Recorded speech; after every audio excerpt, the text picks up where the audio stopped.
Well, guys, unfortunately, the undefeated season run is over. Eagles lose to the Washington Commanders last night on Monday Night Football. They got nobody to blame but themselves. We're going to break it down. We're going to talk the game out. We're going to see what happened. It starts trending in the AM in 30 seconds.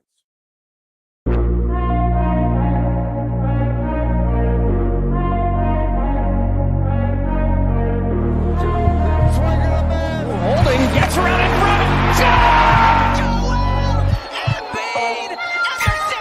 And Philadelphia has it.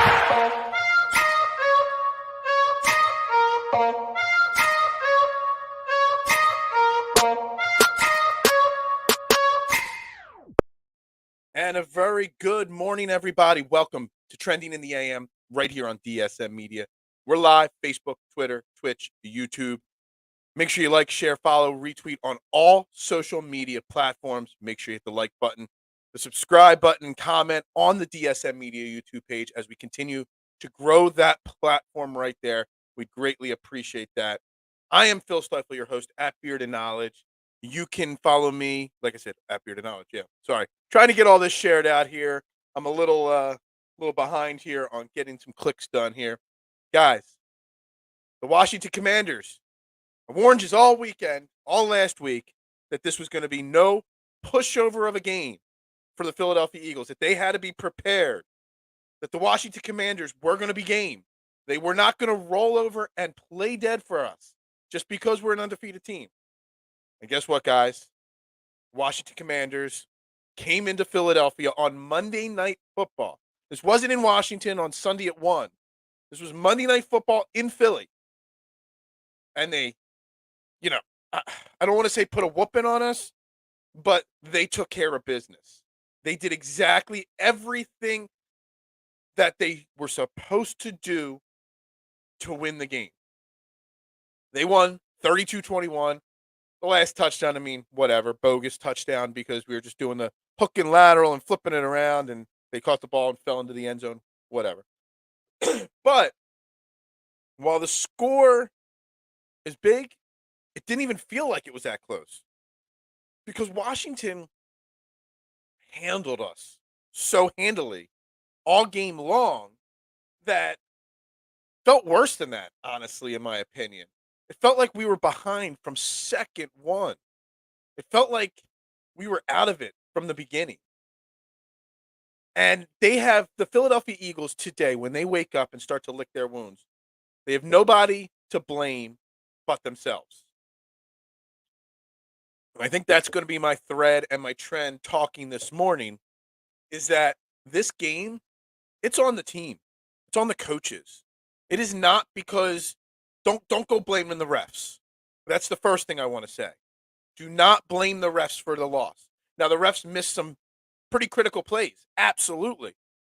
But when the refs miss a face mask at Dallas Goedert where he fumbles late in the fourth quarter on a drive that we were moving the ball, we shouldn't have been in that position.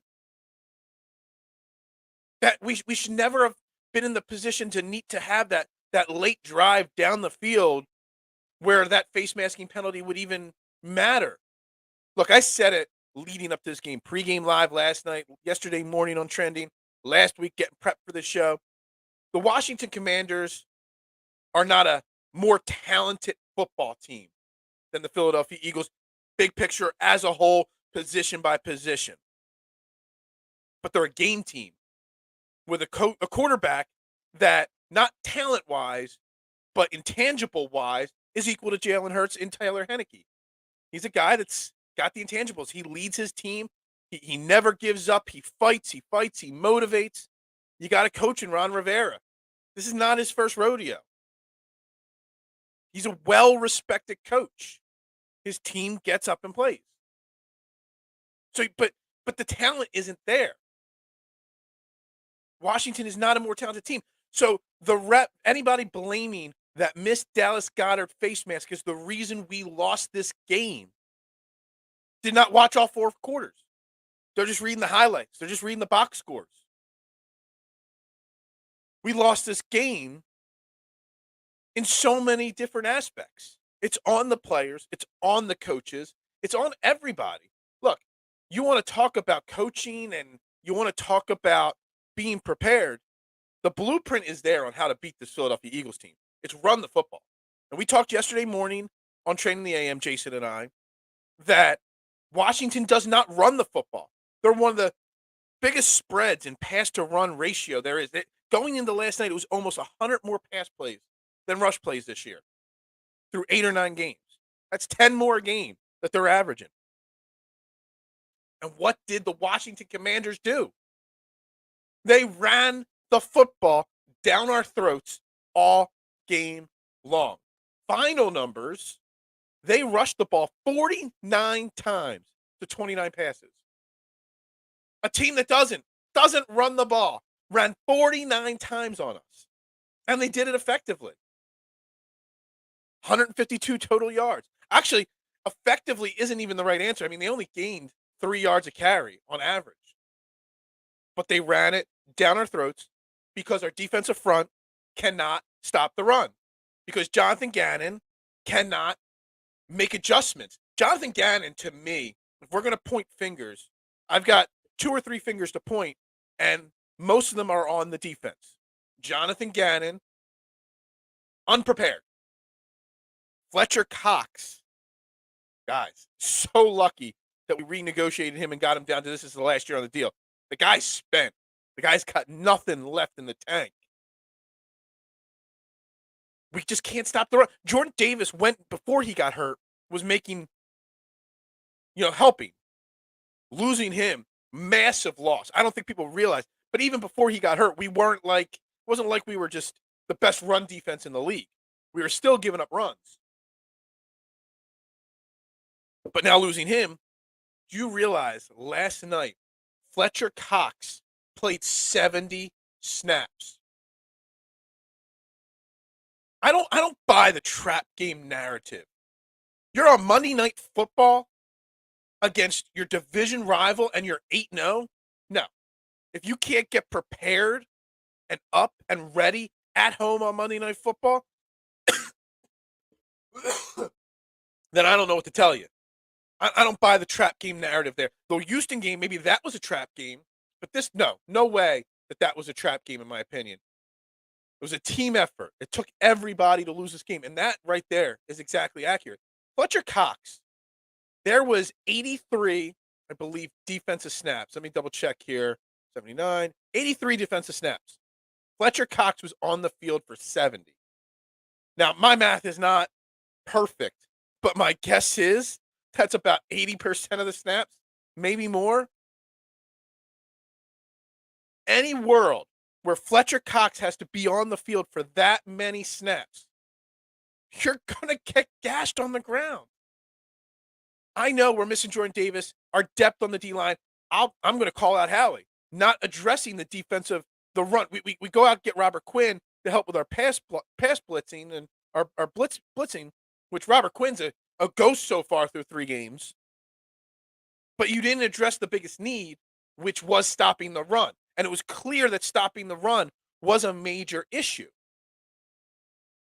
Now, I know Fletcher Cox is a former Pro Bowl, all-pro level defensive tackle.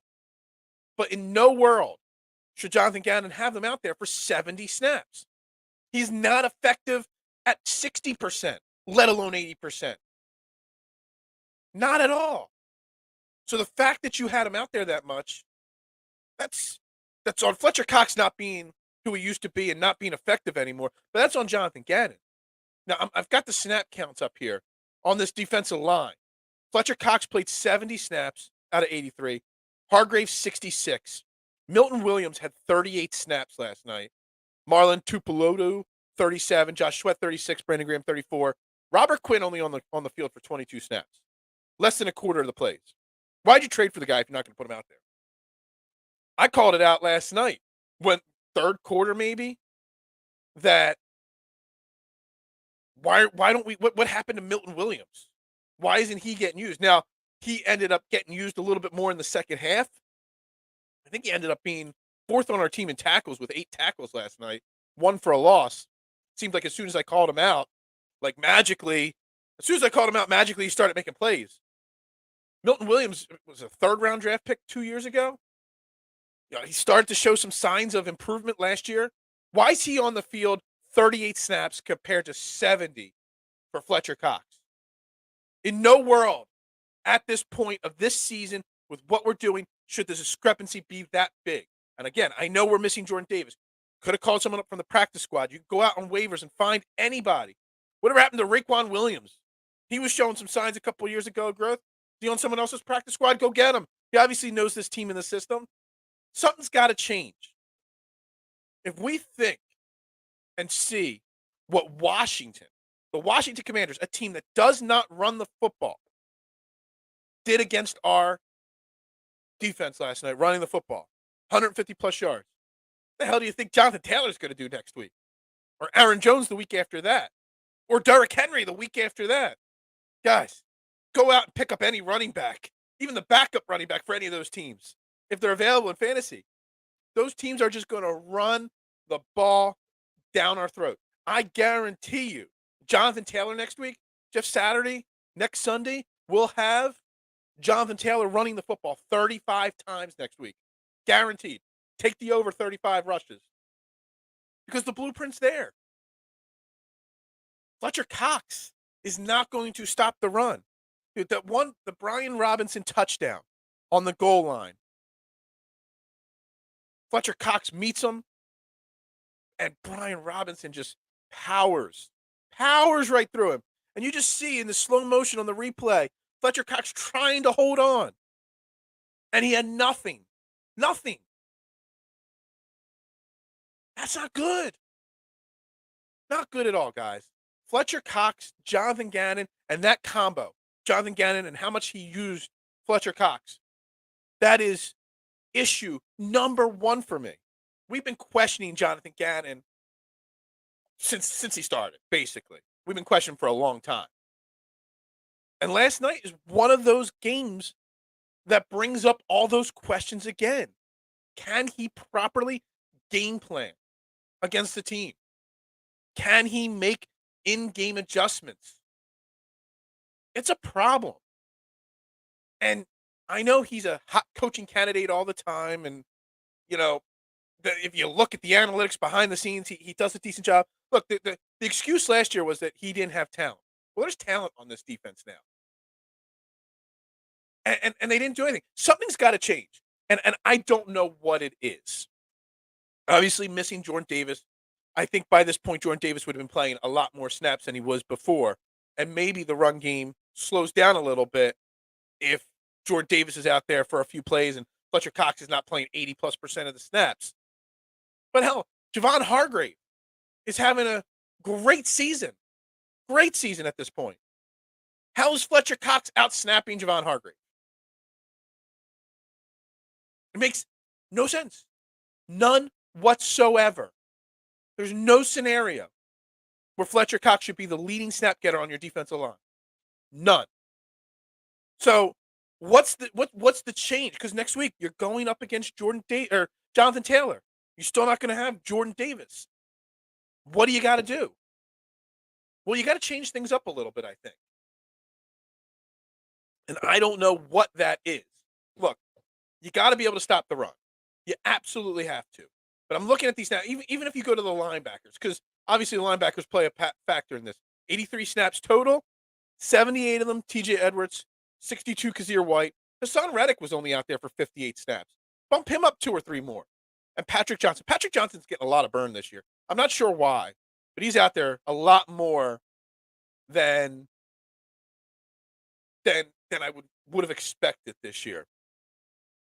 So I'm just going to say this. Milton Williams needs to be bumped up next week. More snaps. And I'm going to say this. Look, TJ Edwards led the team in tackles last night, I believe. Let me flip back to my thing here. No, he actually was. Hargrave led the team in tackles. And he was out-snapped by Fletcher Cox. But Edwards had 12 tackles. I'm just going to, it's not Overreaction Monday, but I'm just going to say it right now, bold comment here, that these linebackers, the Kazir White and the TJ Edwards, they were playing really well to start the season. They were exceeding expectations to start the season. But Some of it might be scheme. I'm not going to doubt that. But T.J. Edwards might have hit a wall in his development and his progress as a linebacker. T.J. Edwards missed a bunch of tackles last night. And he's been missing a few tackles lately on a more consistent basis. Kazir White, just a step behind a little bit more frequently. So my bold thing is you got to bump Milton Williams snaps up, kind of boost him up a little bit more because younger, fresher, might have something more than Fletcher Cox. It might be time. To see what Nakobe Dean has. Maybe he can light a little fire under this defense in the run game. Might be time. I think last night was like I think all but one game this year, Nakobe Dean has only played special teams. Another problem we're going to get to down the line here on this show, how bad special teams has been. But Nakobe Dean, it might be time to see if he can be a little bit more effective than that T.J. Edwards, Kazir White run defense linebacker-wise. It might be time. Hassan Reddick, man, if I see Hassan Reddick drop back into coverage again, I mean, we got 9 sacks against the Washington Commanders last time we played them. I think we had 3 last night. I at least counted 4 or 5 times where I watched a play and they showed the replay of said play, and Hassan Reddick's back in coverage. Hassan Reddick's supposed to be blitzing the quarterback, and you got him dropping back in coverage, covering tight ends, running backs, hell, wide receivers even. That's on Jonathan Gannon. If I'm Nick Sirianni, I've got Jonathan Gannon in my office first thing this morning. Hell, he might not have even gotten to go home. He might have done it last night. And I would have said, laying the gauntlet, dude, you got to change something here. We cannot get gashed by the Washington Commanders. And again, I'm not taking anything away from Washington. Washington had a game plan, and they executed their game plan. Why? Because our coaches did not put our players in the right place, but also couldn't adjust effectively to what they were doing. So my number one culprit for the loss, it's not the referees. The referees would be like 5th or 7th or 10th down the line on why we lost this game. It's Jonathan Gannon and this defense. Look, the secondary. We could talk about the secondary for a second last night. Darius Slay did not have his best game last night. He gave up some big plays to Terry McLaurin last night. He did. He also, though, wasn't on Terry McLaurin every single play. When you've got a guy like Big Play Slay, certain defensive schemes, they put their cornerback on the right and their other cornerback on the left, and it doesn't matter who lines up, they stay to their side of the field. Big Play Slay is a type of a cornerback that should be just back and forth. Wherever Terry McLaurin goes, he goes. But there are multiple times. There's one play I saw, I think it was Chauncey Gardner-Johnson got beat. Josiah Scott got beat by him in one play last night. So, yes, it was Big Play Slay did not have a big play day. But it's also on Jonathan Gannon not making Darius Slay shadow Terry McLaurin every single snap. To me, that's just a big of a deal. And the soft coverage. I mean, I thought Jim Schwartz was back for a second last night. Sticks defense? God. Can we not press coverage once? Can we not jam a wide receiver once at the line of scrimmage to throw them off their route? Why is it so difficult to do that? Why do we never, ever see that kind of, I mean, there were plays last night where cornerbacks were playing 12 yards off the line of scrimmage. You're not going to win like that. I don't know why we see it. Why Jonathan Gannon doesn't see it. Why Nick Sirianni doesn't say, yo, I see it. You're the defensive coordinator. Fix this. Why Darius Slay doesn't go to Jonathan Gannon and be like, yo, it's not like Darius Slay is Zach McPherson, a young kid with no experience and no rep. We're talking about Darius Slay. If I'm Darius Slay, I'm going to Jonathan Gannon. Let me play up. Don't put Josiah Scott on Terry McLaurin or Chauncey Gardner-Johnson. I've got it. Let me follow him. See, if Jonathan Gannon is going to be this inconsistent, it almost has to come privately in the locker room. I don't want to hear it happening in the media. That some of the big name players step up and say, this is what needs to be done to Jonathan Gannon. That way, maybe some of these changes happen.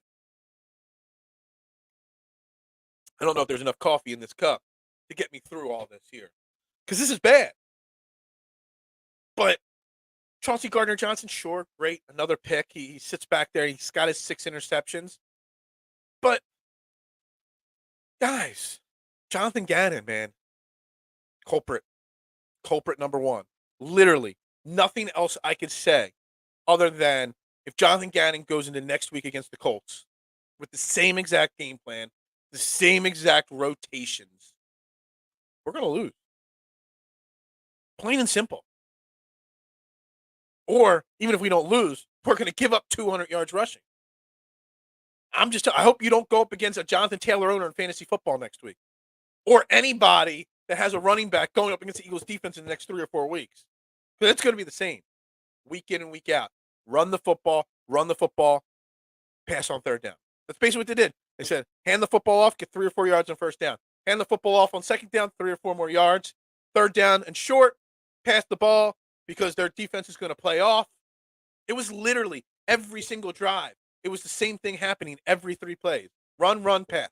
Run, pass. Anybody could see it. But Jonathan Gannon, I don't know. Things have to change.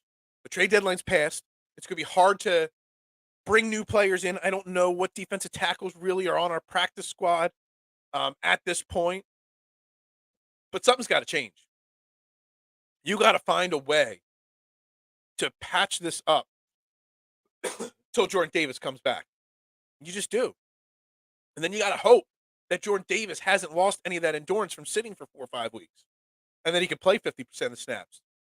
Because let me tell you something. If you think Fletcher Cox was bad last night, at this rate, if he keeps pushing these kind of snap counts, he's going to be in trouble. And he's going to be 10 times less effective 3 weeks from now. It's just going to get worse as he gets worn down more and more.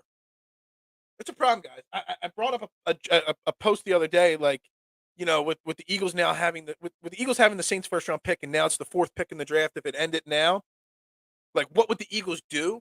I don't know if you draft a defensive tackle 4th overall, if that's something that happens in football. But man, that first pick better be a defensive tackle that to pair with Jordan Davis, because this front line needs to figure out how to stop the run. And right now, there isn't enough guys in that locker room. All right. So that was problem number one. Before we get to the offense, I do want to say today's show is brought to you by Jen's Barber Lounge. Check out one of their 2 great locations in Fishtown and Old City and book your appointment today.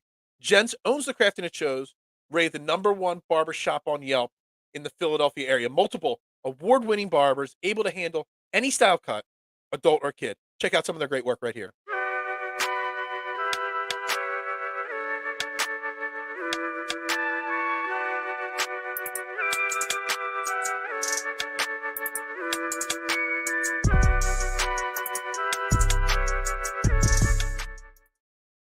Again, Gents Barber Lounge, Philadelphia, Old City, and Fishtown. Check them out today. Guys, trending in the AM right here on DSM Media. We are live. I'm resetting here for a second. Facebook, Twitter, Twitch, YouTube. Make sure you like, share, retweet, follow. Like I said, like and subscribe and comment on the DSM Media YouTube page. Even if you're watching this on replay, I read every comment. I do. So make sure you go do that. And don't forget to drop those comments in the comment section. I am Phil Stifle. We just spent the first 24 minutes of the show talking about Jonathan Gannon, Fletcher Cox, and this defense. Well, let's look at the other side of the football, and that is the offense. Jalen Hurts and company, Nick Sirianni, Shane Steichen, the play caller. Let's look at what this offense was capable or incapable of doing. And the Washington Commanders ran 83 plays on offense. 83. And we ran 50. We had the ball. I got to switch pages here because I got to see team stats here. I know the number is insane. We did not have the ball for 20 minutes of offense. It was 19 minutes of offense to 41 minutes of offense for Washington. Yeah, I mean, I didn't say they were going to win the Commanders, but I told everybody yesterday on 2 different shows that this was no pushover game, that if they weren't prepared, if they weren't ready for this game, that it was going to be an ugly game. My homerism in me definitely was a little biased in at least saying the Eagles were going to win, but I called this going to be a scary game. Any division game in the NFC East is going to be scary like that. But you had 40 and a half minutes to 19 and a half minutes. So if I want to complain at all about this offense, I do have to at least say that some of the offensive issues and blame actually falls on the defense not being able to get off the field. When you are outsnapped 83-50, they had 9 drives last night. You really can't get into a rhythm offensively when you never have the ball. It's very hard to debate, did they run the ball enough or pass the ball enough? Was this person effective or that effective? When you're outsnapped and out, time of possession to that level, it's really, really difficult to bash anybody on offense. But on the flip side of the equation, there was some sloppy play. Again, Jalen Hurts pressure on Jalen Hurts. It was there. The offensive line, not necessarily their best game. He was only sacked one time, but he was only hit that one time too. But there was that one play that you clearly saw that he felt the pressure and he rolled out instead of stepping up and hitting Kenneth Gainwell out of the backfield, which I want to talk about Kenneth Gainwell, actually bringing that up. What's with the usage of Kenneth Gainwell? I just don't understand what this team sees in Kenneth Gainwell. I mean, 50 snaps on offense. Miles Sanders was out there for 29. Kenny Gainwell had 16 snaps to Boston Scott's 5. I'm not sure why Kenny Gainwell gets so many plays on third down, why he gets so much usage. Miles Sanders is not a bad running back. Now, 29 out of 50, a little over 50%. Maybe that's almost 60% snaps. Boston Scott does nothing different than Kenneth Gainwell. I just don't see it. I don't see, I mean, he's had some effective plays. He gets in the end zone on the goal line. I get that. But he does not impress me at all. I think I see him miss blocking assignments on blitzes. I think he mishits the wrong hole when he's running the football sometimes. His route running isn't great. He's quick and burst, but he seems to go down pretty easily. I don't get it. I would have no problem, all those Kenny Gainwell snaps, going to Miles Sanders. I don't know. I don't get the hype on Kenny Gainwell. I don't see it. My eyes tell me that Kenneth Gainwell isn't that special. And if Miles Sanders isn't the running back here next year, then we're going to have to address that big time. Because I don't want to go into a season with Kenneth Gainwell as my number 1 running back. He's just not that. I don't see it one bit. But anyway, on the offense as a whole, do you realize we had 9 drives, but we did come out on fire? I mean, you think about it. We went touchdown on our first 2 drives touching the ball. They were quick. And then you had the interception that Jalen Hurts throws. And some people are going to bash the Jalen Hurts interception. I am not.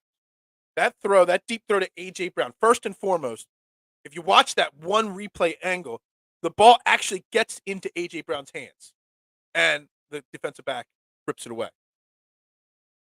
I'm never, ever going to criticize Jalen Hurts throwing a ball up in A.J. Brown's direction. Because 9 times out of 10, A.J. Brown is going to outmuscle and outman and outbody that defensive back for that football. Yes, there was double coverage there.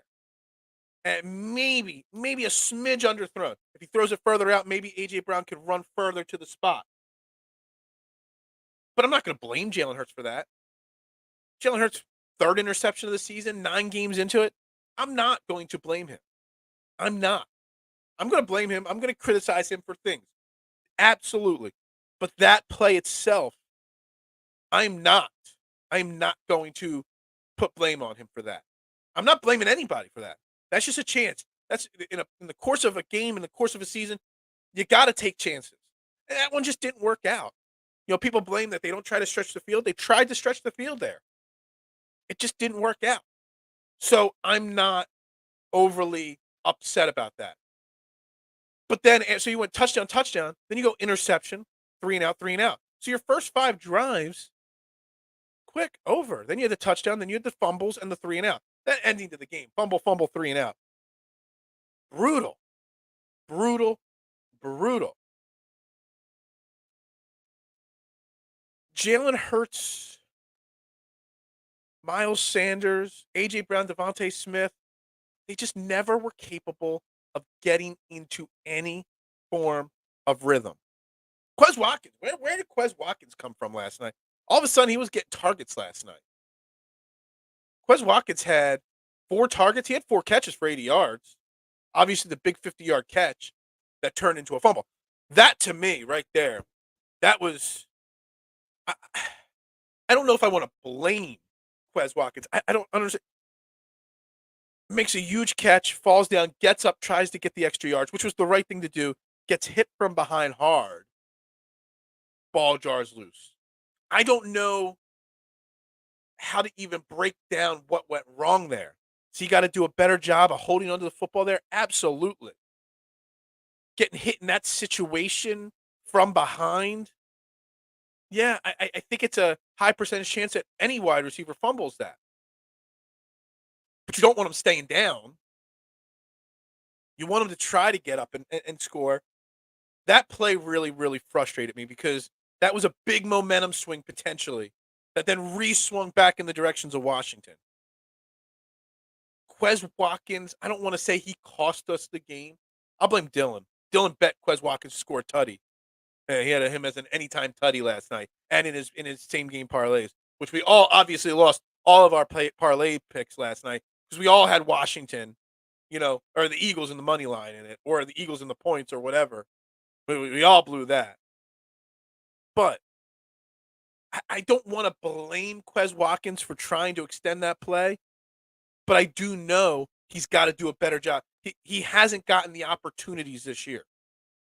He hasn't. And now that he was given an opportunity, he made a critical mistake. So does that mean that they're not going to go to him? Backtracking to Kenneth Gainwell. There was that 3rd down play where Hurts felt the pressure. He could have stepped up and hit Kenneth Gainwell in the flat. He didn't. He rolled out, scrambled, ended up throwing the ball away.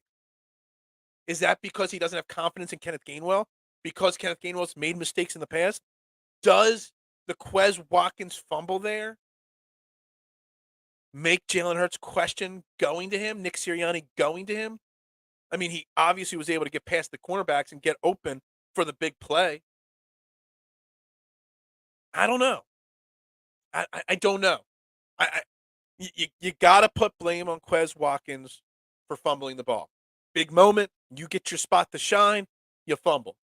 But it's just part of the course of a football game, a hard hit from behind at that moment. It is what it is. A.J. Brown had a couple drops last night. Not just the big play over the middle. Devontae Smith had a couple drops, I feel like. I don't even know if they were drops per se. And this, I'm spitfiring here. I don't know if there's any merit to this whatsoever. Did Jalen Hurts not have as much zip on the ball on the shorter passes they normally? Like, he didn't seem to step in and fire balls. And we're talking minuscule here. But Washington, on short passing plays, their cornerbacks were breaking and making contact with the wide receivers at the point of contact, at the point of the ball, on time, every time, and breaking up passes. And there was one, I don't know if it was one to Devontae Smith or one to A.J. Brown, but I watched the replay, and it just didn't seem like Hurts was stepping into his throw, which causes, what's up, buddy? Old man Al. The dogs, they love to come in and check out the show. They won't jump up here and get on the air. They like to come in here and say hello. It just didn't seem like the zip was there. And if he puts a little bit more zip on those passes, maybe the ball gets there to a point where the wide receiver can catch it before the cornerback makes contact. It's a game of inches. You know, as Troy Aikman said last night live on the broadcast, a few inches does make a difference. It's a game of inches, football. And if he puts a little bit more zip, there's that one more inch before that contact gets there.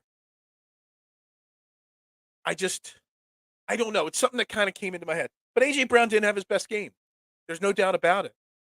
Devontae Smith, he had a good game on his birthday last night, but not a great game. Not like he did the game before against Washington. And let's be honest, Washington, again, not taking credit away from Washington. It's not like they are a stellar top 5 defense or anything like that. But they handled us. They shut us down. The offensive line, I want to talk about them for a second. First off, Dickerson had big penalty, got beat a bunch of times in the middle there at left guard. Did not have his best game. This old conversation that we've had, literally, I feel like 500 times now. Does Jalen Hurts' running ability and mobile ability make this offensive line look better than they actually are? And again, last night, I kind of feel like I know he only was hit one time and sacked one time, but I felt like he was running away a bunch. He was moving away from pressure many times. And a few times too soon, yes, but I feel like the offensive line doesn't get enough criticism for how they played this year. Again, Landon Dickerson just had a bad game last night. Against an all-pro level defensive tackle, yes. But he's supposed to be pretty damn good, and he just wasn't. Everybody came out of it healthy. Everybody, played the full 50 snaps, but they just got to do more. They got to be better. They do great run blocking, but that pass blocking, it's just not there. All right. Before we get to special teams, because I do want to talk special teams too, because that's a really exciting topic, special teams. But for this Eagles team, it is. The one other big, we talk about the Quez Watkins fumble. We obviously have to address the elephant in the room, and that's the Dallas Goedert fumble. On the clear as day face mask. I mean, his head was ripped sideways. I mean, head ripped off the spine. I'm being a little dramatic. But, elephant in the room. First off, did the face masking cause Dallas Goedert to lose focus for that half a second to cause the fumble? Probably. They pick the fumble up. They run it back for the touchdown, Washington. Because it is a scoring play, it's automatically under review. And obviously, the Washington defender was down when he recovered the fumble, so it called the fumble back, the touchdown back. But it was still a fumble.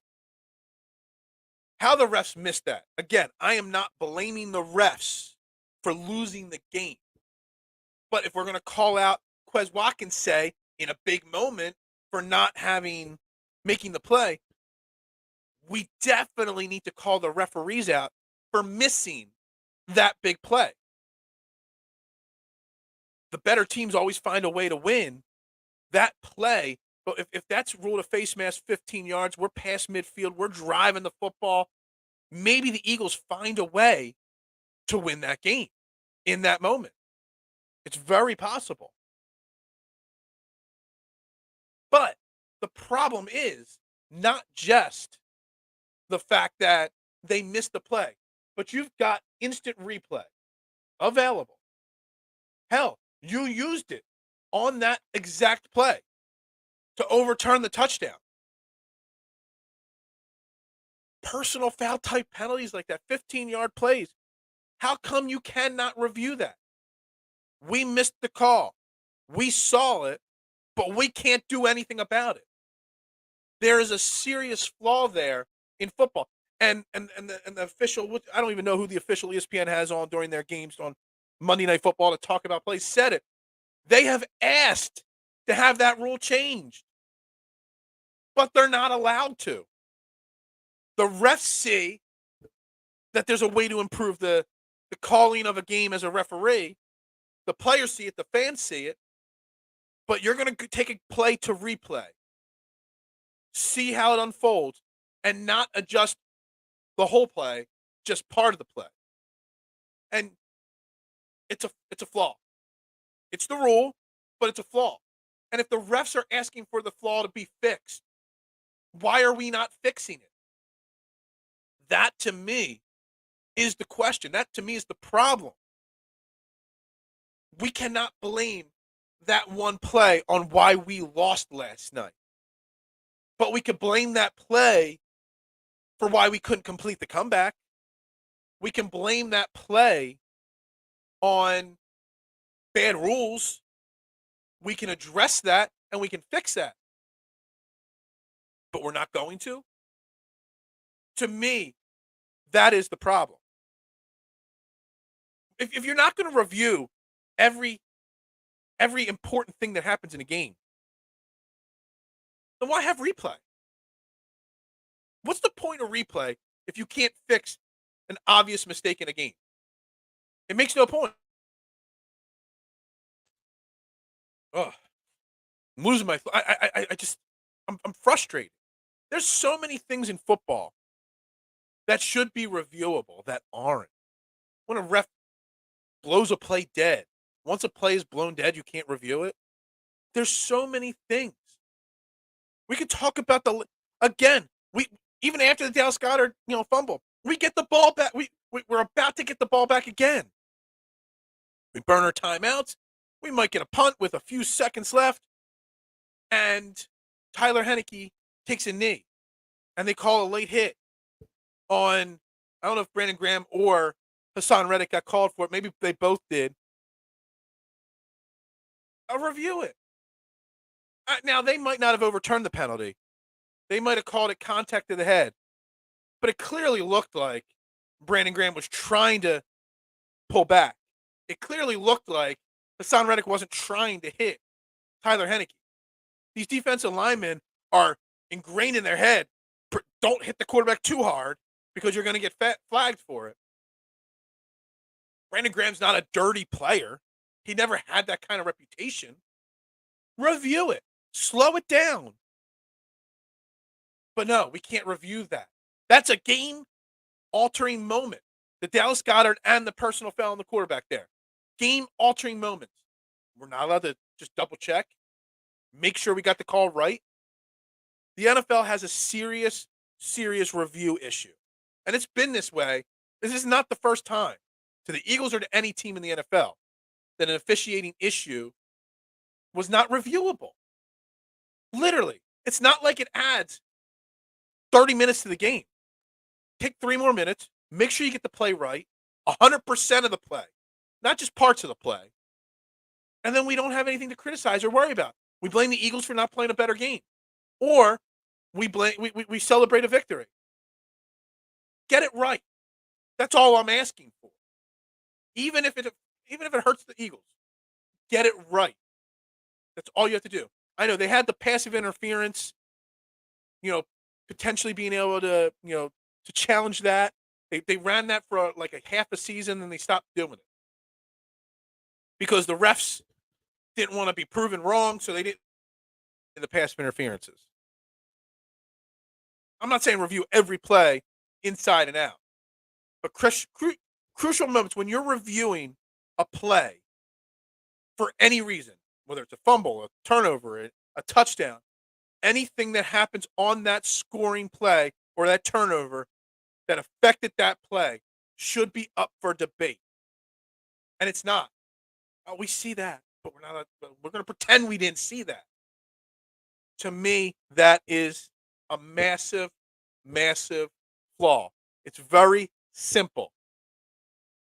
Every reviewed play, no matter what is being reviewed, a score, a turnover, whatever, anything they see should be up for debate and altering that play, not just part of what they're reviewing.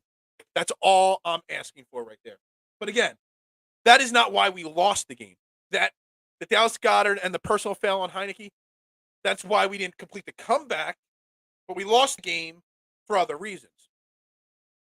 One final thing before we wrap this show up, that another reason we lost this game, special teams.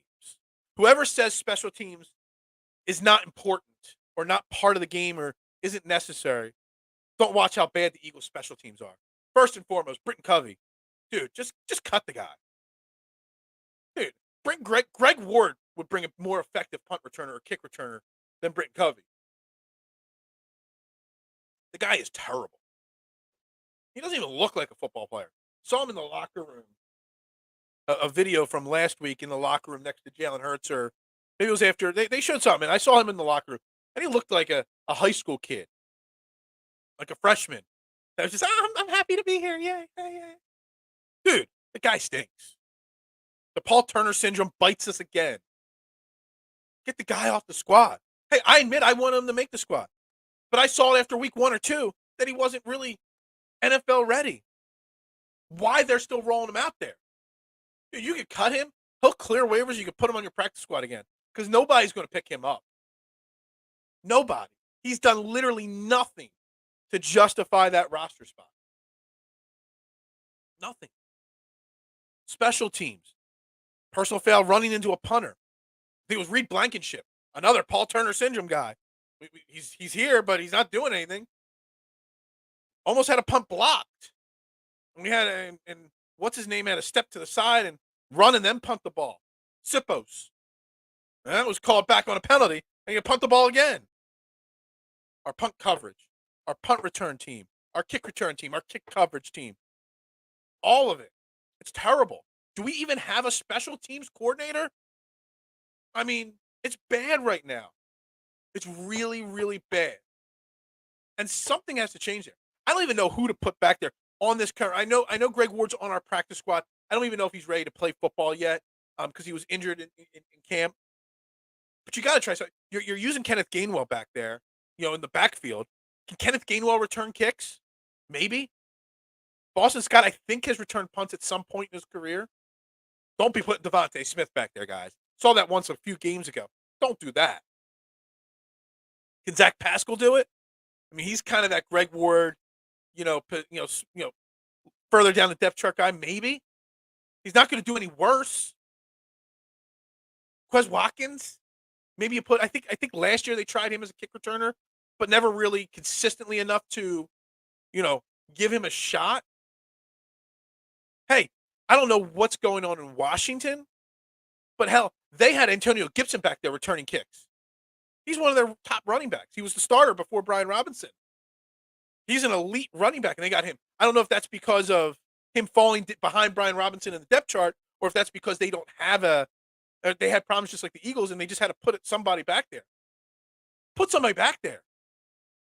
I don't know who, but Britton Covey ain't getting the job done. But you also got to work on your blocking for Sippos. You got to work on the little finer details. Running into a kicker the way Reed Blankenship did changes so much. It's bad. I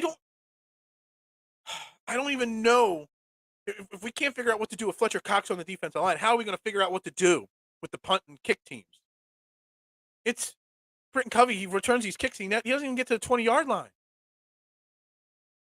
He did have one good punt return, but it was called back on a penalty. So that got washed away.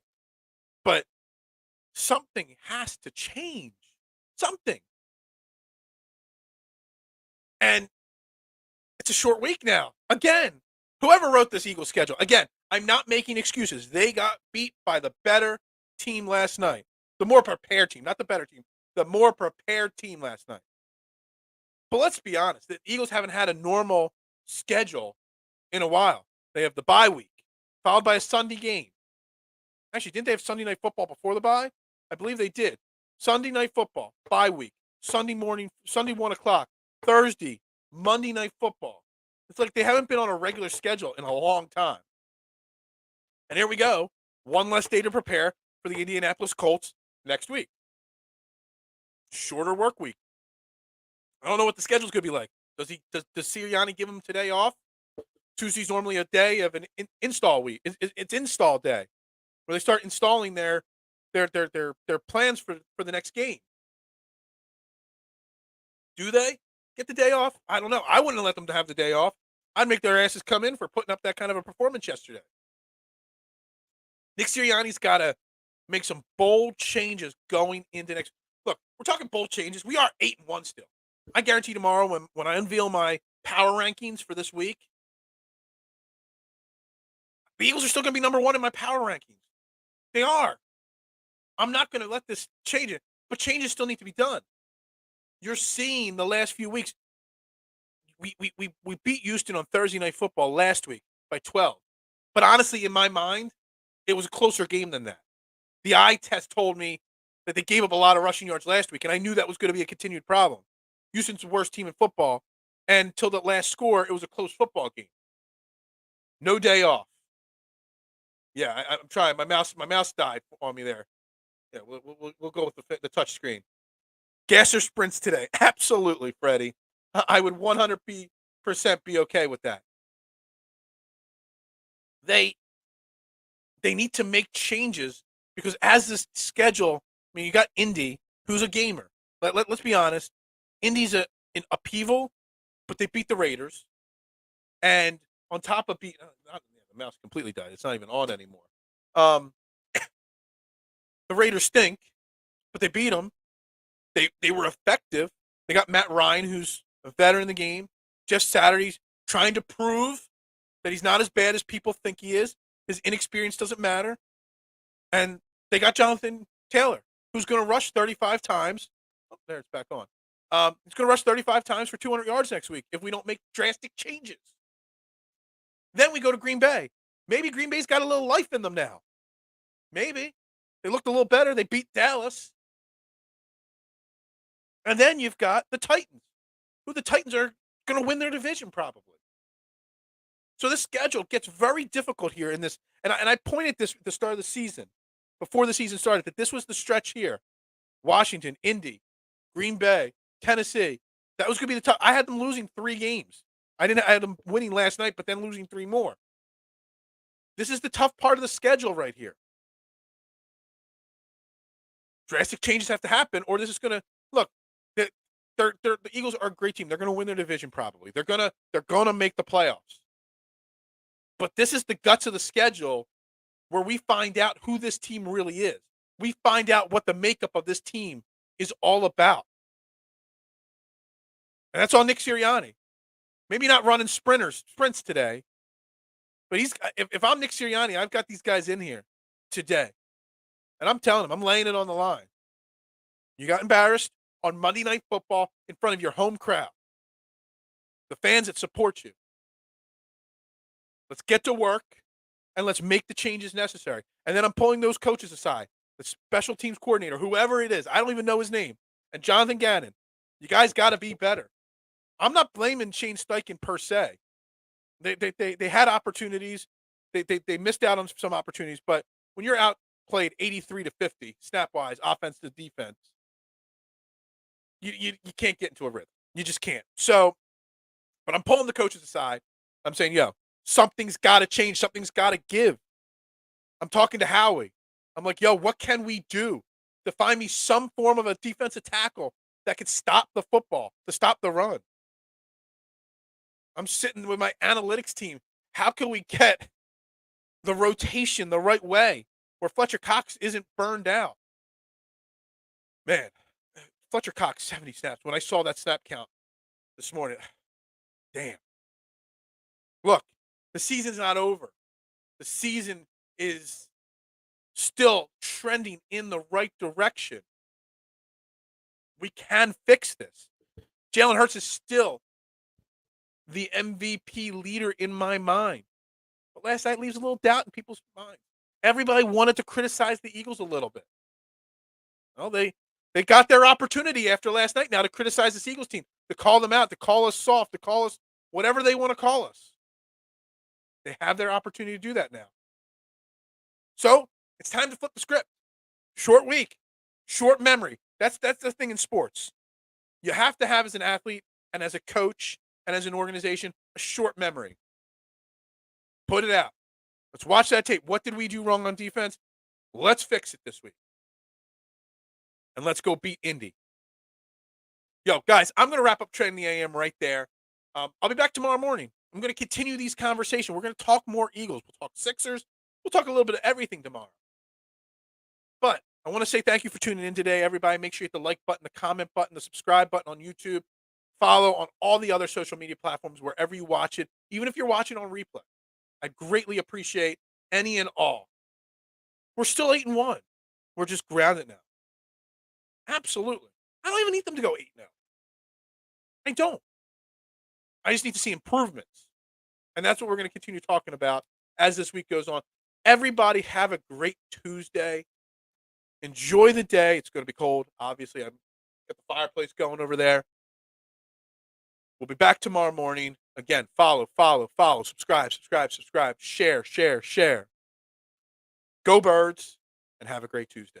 And Philadelphia has it.